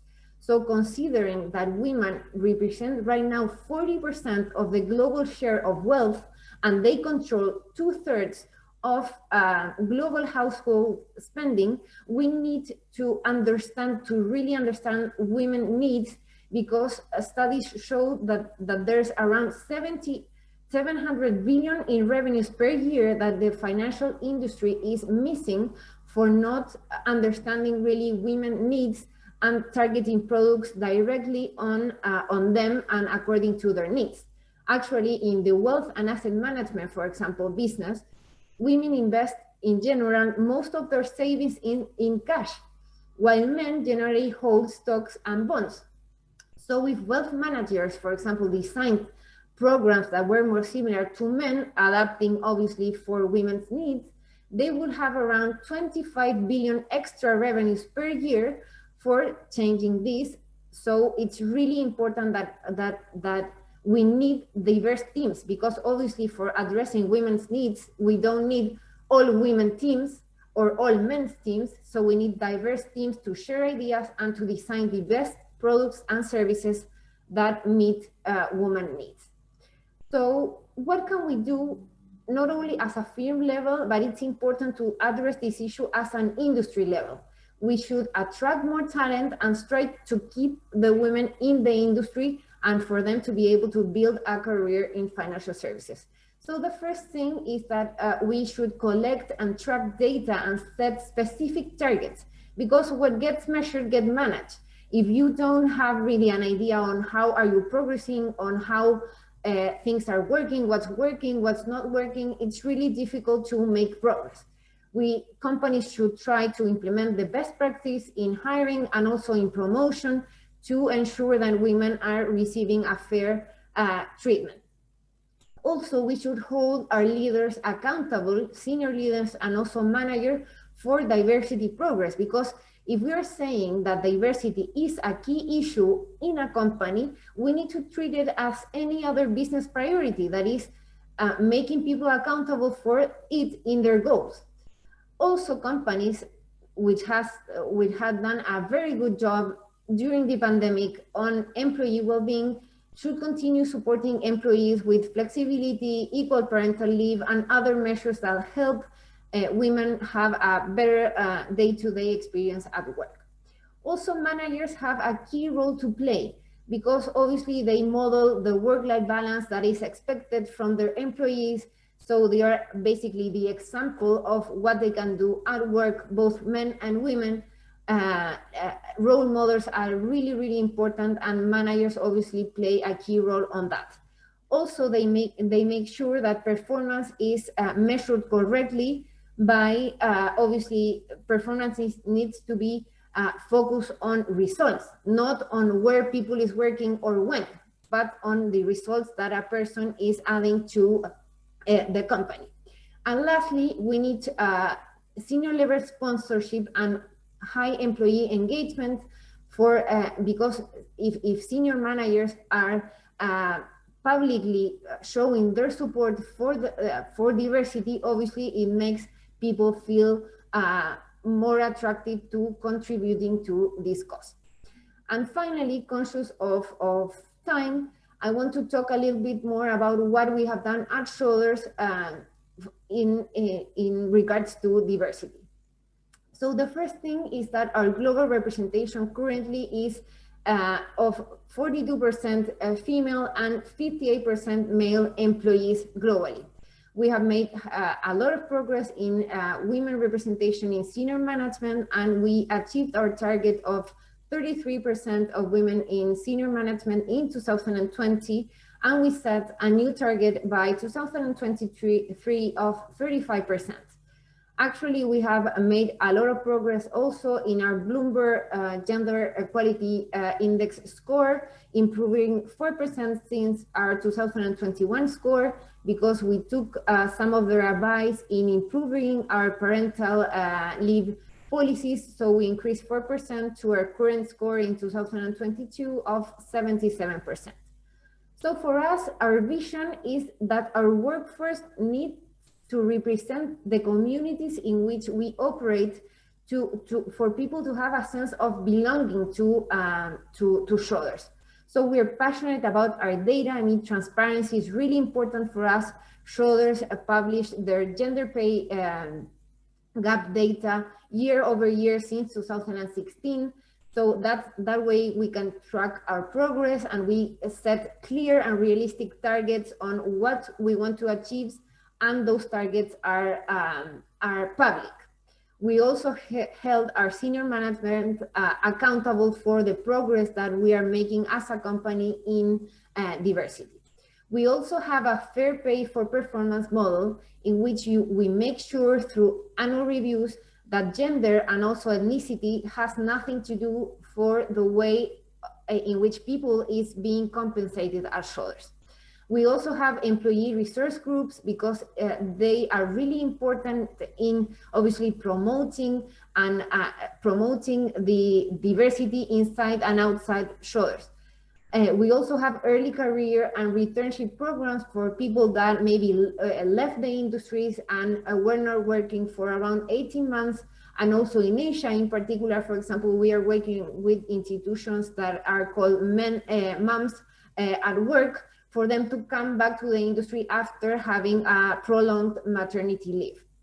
Shoulders also has a flexible working charter in which is providing flexibility and hybrid work, which has been really important in promoting diversity inside the company. And finally, we are participating in several initiatives that are with the idea of promoting collaboration across the industry, and not only for doing things inside the company, because as we saw, obviously we need to work together to for women to increase their participation in the financial services industry. So I just want to close by saying that, as you could see for the first panel, and also for what I showed through this presentation, is that diversity is important not only because it's right, but also because it's important because it has a direct effect in companies' profitability and results. So we need to work together as an industry to get more women, and I invite everyone that is now on the call that is pursuing a career in the financial services to say that we need you. So we're making huge progress on making women feel welcome in the industry. So I invite you to come to the industry, because we have very good things waiting for you. So back to Crystal now. Thank you very much.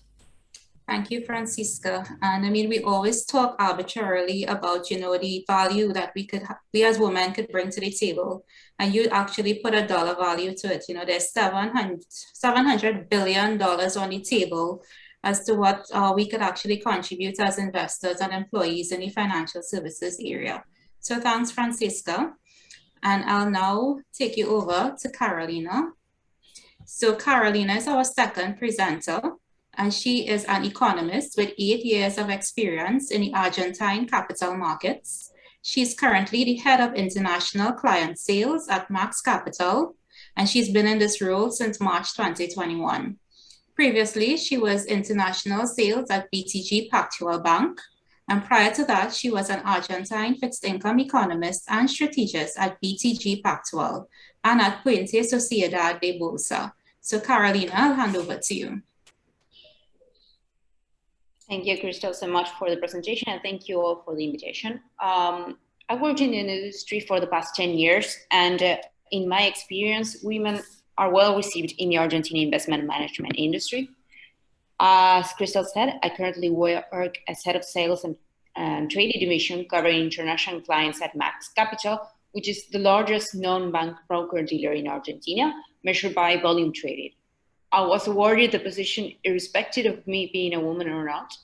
I never felt it was at all a factor, nor in impeding me or in encouraging the firm to hire me for the position. I felt they hired me and value me, fortunately, in the firm for what I can bring on the table, as well as all employees in Max Capital, irrespective of their gender. In my firm, Max Capital, 30% of its workforce are female. And I feel this is a representative number because when I was studying economics, only around 15% of the students were female. Also, 30% of manager level positions in Max Capital are occupied by women.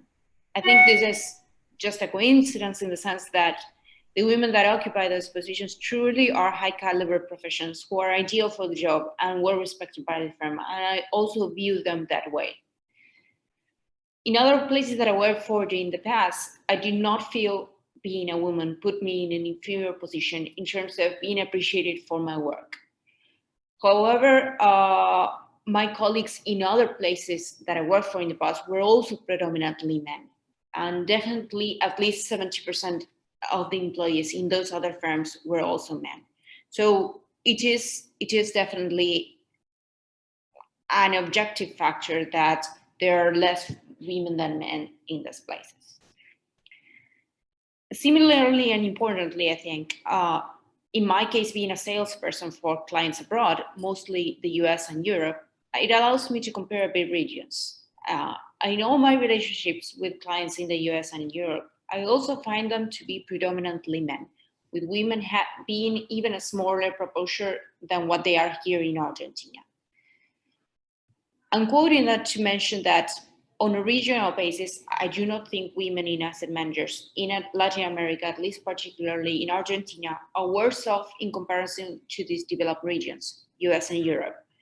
It's true that I may be biased in my experience because I only work with emerging market funds, which may have a different approach to diversity than other investment managers in the United States, for example. But I never felt from any of my clients a discrimination for me being a woman. I feel they trade with me or chat with me, even if in their fund, very few portfolio managers or very few traders are women themselves. This would suggest to me that the reason why there are fewer women in those asset managers is not discrimination on their side, but it would, because they would just as me discriminate me for being a woman. But it's more responsive to another reason. Maybe outside emerging market funds, there is more discrimination that I am not aware of, including discrimination to women. And that by itself generates a bad reputation for the industry as a whole, discouraging women participation in the first place, even if it's not the case here in Latam or in emerging market funds. I mentioned in my firm, Max Capital, only 30% of the employees are women. I say only compared to the global population, the fact that it's not 50%. So has been the case in other places that I worked for in the past. As a footnote, I'm not aware how 30% stands in comparison to other professions, particularly those industries that are just as equally demanding in terms of workload. But if, for example, and this is just an example, women tend to occupy few roles in industry would demand long hours of work as well, for self-choice or because of discrimination by the employer, either case, we should analyze this as a bigger problem, taking into account that general picture as well. I think that will serve us as an inspiration. That was just a footnote. Whether this is our industry or is just something that also happens in other places, our industry just have the problem that there are fewer women than men compared to the general population, both at the employee in general level as well as in manager level and above roles. So if there's a problem, is this something that we must tackle? Why is this? I mentioned in my experience, I have not seen that on an industry level, there is systemic discrimination. Other women may have had a different experience. They might have felt discriminated in their jobs and worked in places that they felt liked. But I have, throughout the years, relationship with clients, employers, competitors, and I have not seen it to be something systemic. It may happen on a idiosyncratic level, and it's still relevant. So why do we have few women if I don't at least perceive there is systemic discrimination on the Argentine industry of asset managers, but still results in fewer women working there? I think there are three different possibilities that I can think of. The first one is the one that concerns me the most, and it is a problem that definitely as an industry we should address. Is it that we have few women because women to begin with fear discrimination or see it as a place only for men, be it because it happens in a few bad apple places, or be it because it has happened in the past, and so they fear this continues to be the case, but it no longer does, or it's not systemic, as we discussed. That's one possibility. Third possibility is because they see the work incompatible with their lifestyle choice, be it, for example, being the family carrier, or is it simply because of preference, simply because of different interests? So one possibility is that while systemic discrimination may not be a problem, women still prefer not to do a career in finance because they fear that they might be discriminated, or because it is an industry mostly of men, or because they've heard cases of a few bad apples in the past in which women were discriminated, were not given the same opportunities to be promoted and to earn the same bonus than men do. In turn, that would make, if that's the case, this concern or this bad reputation that the industry has, for whatever reason it generated that reputation, this would in turn make fewer women work there and discourage their participation, because it would make women not to choose to pursue a career in finance because they see it as a place for men, and they assume they might be discriminated, or they may assume they will not feel as comfortable, or they will not fit in as much, or have less things in common with the people that they work with. Then if this is the case, then this is a challenge that still needs to be addressed, because we may be missing out on talented women who simply choose to work for other places instead, thinking that this is not a place for them. Hence, we would not be attracting the most talented professionals there are, only the most talented among those who do not have those concerns. If we assume talented professionals are 50% women and 50% men, the fact that the people working in investment managers are not 50-50 would suggest to us that we don't always have the most talented professionals working for the industry. The concerns of not fitting in, of not being comfortable in the workplace, or of potentially being discriminated may discourage women from participating. It may be the result of, as we mentioned, idiosyncratic examples, maybe outside Latam, maybe outside the emerging market funds, in which discrimination may allegedly have taken place, which has left the impression on women professionals that this will be the case no matter where in finance they go to work. And so it is a negative legacy that we must still make the effort to address. That in general might generate, as we mentioned, fewer women participation, who may assume for some reason this must be a place better suited for men to work, and in turn it jeopardizes us as an industry. Another possibility is that fewer women than men work in finance because they feel it is incompatible with their lifestyle choices. The fact that a job in asset manager tends to come with long hours of work, and it is a stressful work, and women starting a family may find it is not compatible to keep up with, leading them to finish their careers earlier or never initiating them in the first place. If this were the true reason, then I would think this is an area for us to improve, but I would allow me to tell you, I think the pandemic on this aspect has left a legacy which might help to change this in the future. The pandemic has brought improvements in the quality of life for women working in finance, because in my experience, at least as soon as 3 years ago, working from home was unthinkable in this industry. In all places I worked for, it was completely out of the table. And after the pandemic, the option to continue working from home at least a couple of days a week has become increasingly common, not only in my firm, but also in clients I have in Argentina, also in competitors that we have in Argentina. If incompatibility with lifestyle choice is an issue, we may see progress on this in the next few years. For women becoming mothers, working from home at least a couple of days a week gives them more flexibility and may allow in the future to retain and attract more women. I think this is something we should consider a benefit for our employees, particularly women, and it's something that I hope it continues to be the case in the future.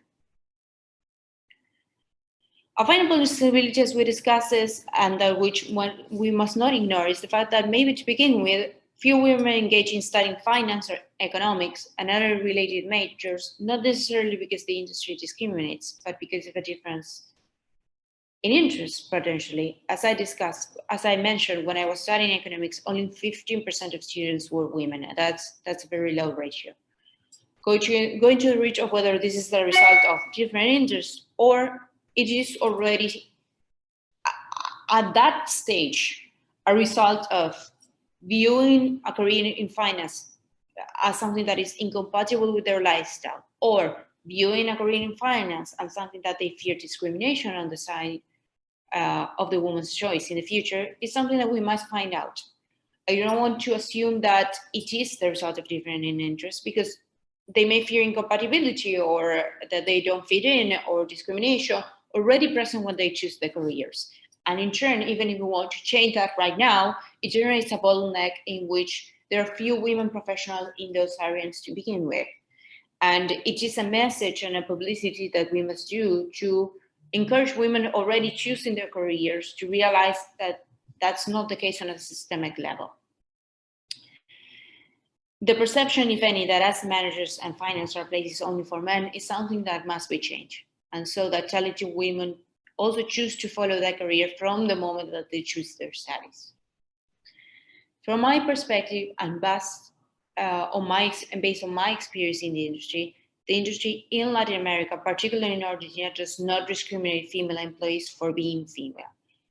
But there are fewer women who engage, and to the degree that we're missing out on hiring talented workers because they have that preconception, whatever the gender, it makes it relevant that we find out the reason and address it. Finally, and I want to also do this as a caveat, I'm not sure affirmative action is the solution. We want the best professionals to work in the industry. We're missing out on excellent female professionals for reasons we can change, be it their fear to be discriminated, be it the fear to fit in, or incompatibility with their lifestyle choice. We must address this. Forcing the employer to hire a minimum percentage of women, irrespective of their talent, I think it is offensive for talented women themselves, who would wish to be hired for their professional talent and not for their gender. We want the most talented people in the industry. Let's prepare the field for those talented people to choose to work for us, and for employers that discriminate, if there are any, to lose out from having hired more talented employees, which would play against them for having that attitude. I guess that's all I have to say on my side. Thank you so much, Carolina, and thanks for sharing your experience and also your thoughts around what is probably preventing women from, participating in the financial industry. So we're going to open the discussion now. And Francisca, I wanted to ask you the first question. You would have spoke about in your presentation that women have entered and left the industry in equal numbers. So while Carolina would have spoke about there's probably something preventing or discouraging women from entering, those that actually enter are also leaving. What do you think is causing this problem in terms of attrition by women in the industry? And what can different firms do to actually retain those women in the industry? Thank you, Crystal. Yeah, I think it's because the interest for getting into industry is there, but obviously, as you say, they're not feeling so welcome inside because they're not feeling, obviously, in a men world. If you have more diverse companies, they're going to have a better day-to-day experience at work. So as an industry, I think that we really need to treat this as a business priority, not only internally, because obviously there are several studies that show that the internal assessment of what the industry is doing and what is perceived externally of what we are doing is not the same. We're doing a lot more things that is perceived in the outside. So I think our leaders should be much more vocal on what's expected on our employees for making women feel more welcome at work. We need to treat this as a business priority, have specific targets, and obviously I think the most important thing is role modeling. Because if you have a role model, for example, if you have a boss that went on maternity leave, came back with no problem, the more normal thing ever, I mean, it gives you confidence in that you can pursue a career in financial services, and it's fine, because obviously it's a normal thing. I mean, companies should be able to provide flexibility, and flexibility should not still be perceived as a source of embarrassment, not only for women, also for men, because I mean, needing flexibility because you have a life outside work is totally fine when you are doing your job properly. So I think that creating an environment in which flexibility is accepted by men and women and leading by the example can make that women can pursue a career and stay in the financial services industry for longer. Thank you. And Carolina, I don't know if you wanted to add to that point. Yes, I do think that the pandemic also has made it in the past few years, has made it more necessary for women to stay at home, to take care of the kids that were not going to school. And that has and deviate a bit their attention to their work priorities. That also has been a problem. I mean, I meant that the pandemic left a positive legacy in the sense of making working from home a possibility and given more flexibility now that we're back to normality. But during the years of the pandemic, it was really quite challenging as a woman because you had the kids at home, they were not going to school, they demanded your attention. So that also, I think, introduced a bit of a problem during those years. Looking forward with that left behind, with the normality back again, I think that there is more space to make both things compatible. Thanks, Carolina. And you would have spoken about earlier in terms of making these diversity and inclusion targets authentic. How do you think companies could go about making sure that these targets are actually authentic and sustainable, and actually we get the value that we expect from, you know, including other persons, women, those with disabilities, etc., within the workplace?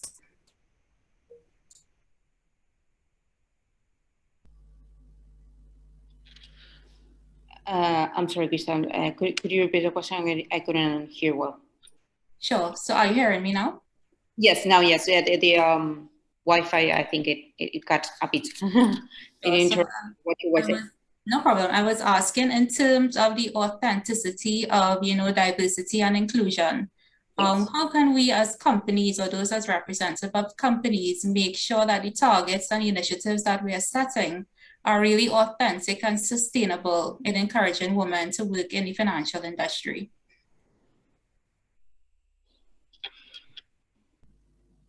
Good. I think as I was discussing, I think it's more of a it's outside each individual's firm level. That's true that that is quite challenging.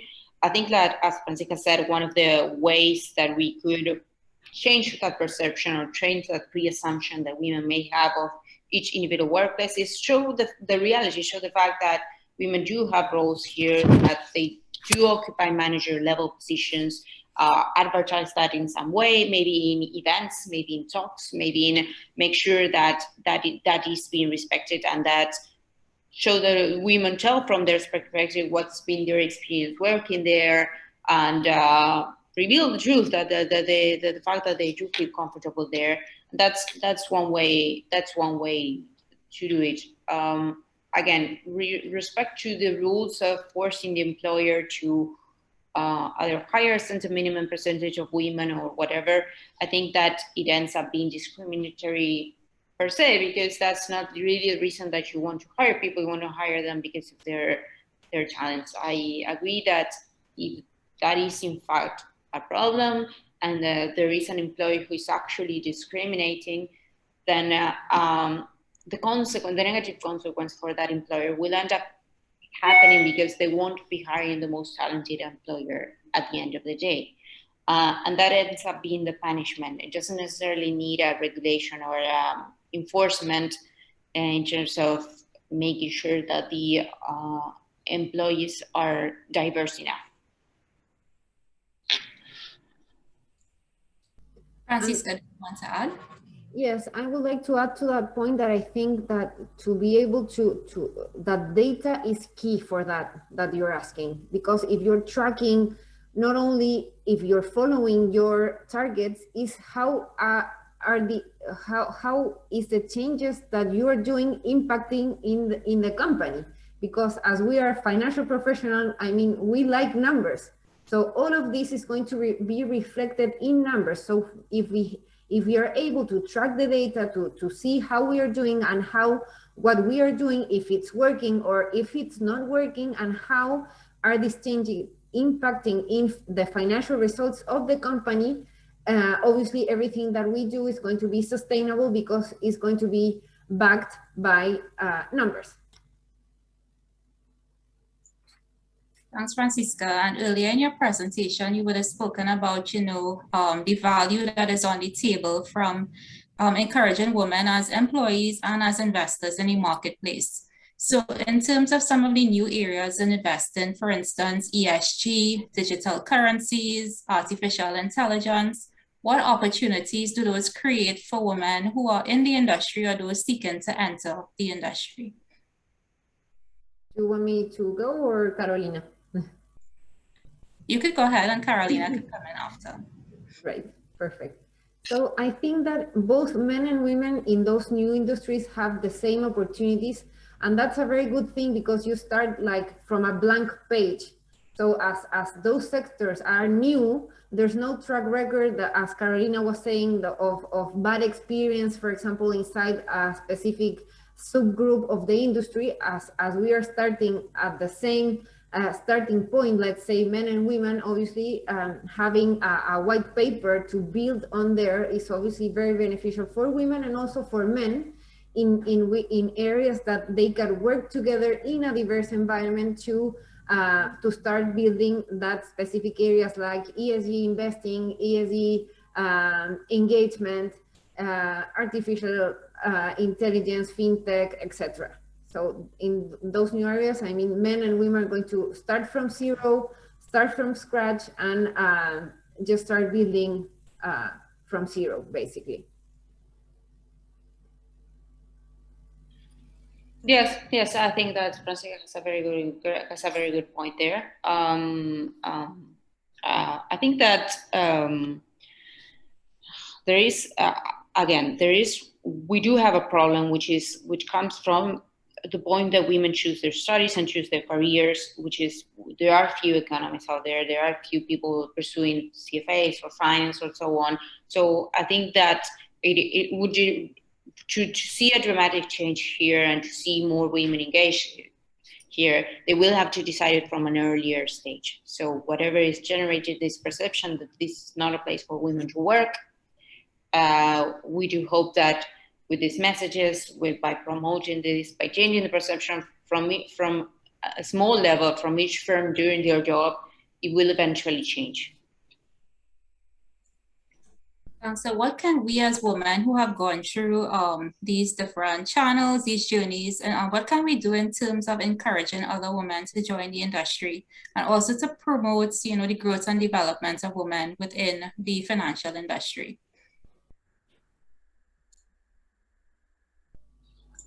Carolina? I'm sorry again. So it got a bit, sorry. That's okay. So I was asking in terms of us being female leaders, I would have had particular journeys or challenges that we encountered along our career progression. how could we as women, you know, promote and develop the growth of other women in the industry? What can we do as individuals, not only leaving it to the firm or the industry, but what can we do? Yes, definitely. So for female friends or colleagues or acquaintances that I have, I always encourage them to engage in the financial industry. I always tell them that, yes, it's true that there are more men than women, but that's generally because that's how things are, but it doesn't have to be that way. So individually sending that message that it doesn't have to be that way, I think it's definitely relevant. Because as we mentioned, any problems that women may have had are more down to, at least in Latam and definitely in Argentina, more to idiosyncratic cases, not to a systemic case. So the idea that this is a job for men is something, a message that we individually have to transmit, that we're being well received by the industry, that we had a good experience. And that's on my side what I intend on doing.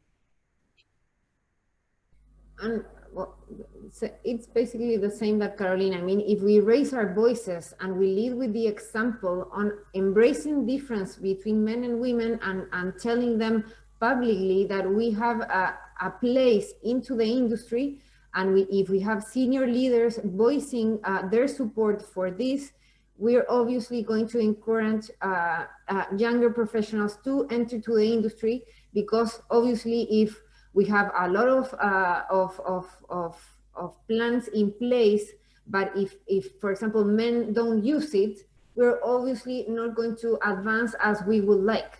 So we really need, I think it's really important that everyone, men and women, lead with the example, and to be clearly to state publicly that they support a diverse environment in the financial industry. I mean, I think that's key for encouraging younger professionals to get into the industry. Thanks, ladies. And just one final question. In terms of encouraging the growth of women in the industry, apart from the technical training and education, what areas of upskilling would you encourage women to seek training in to be better ready for these positions? I'm sorry, I didn't get the second part of the question. So I was asking in terms of training and development. So apart from the technical expertise and education that we have, what areas would you encourage women to seek upskilling in so that they will be better ready to assume these roles in the financial industry? Because I really think that any area can be like for anyone. I mean, if some would like to work as me in an asset manager, but in distribution, for example, they could. But also if they want to work in the more hard areas, let's say us being, for example, a portfolio manager, they're perfectly capable of doing it and doing a great job at it. So we really need as companies to provide the environment for them to be able to be successful in any role, in any subsector they want to be, because we have all men and women the same capabilities, and we are able to be successful in whatever we want to do, obviously in any subgroup of the financial services industry. Yes, I think it's not really a training or a capacitation that we have to provide as an industry. I do think that it begins with the career choices that women make when they go to college, when they do their masters, when they do their CFAs, and whatever the reason that is impeding that is a myth that we have to debunk. But it's not a compensation that us as firms or anything need to provide, because women have equal opportunities as men of choosing those career paths. We have to encourage them choosing those things, and that's at least my view. So thank you very much, Francisca and Carolina. We really do appreciate your time and your contribution this morning. So that brings us to the end of the second panel discussion, and I'll hand you back over to the CFA Society Peru. Thank you very much, everyone.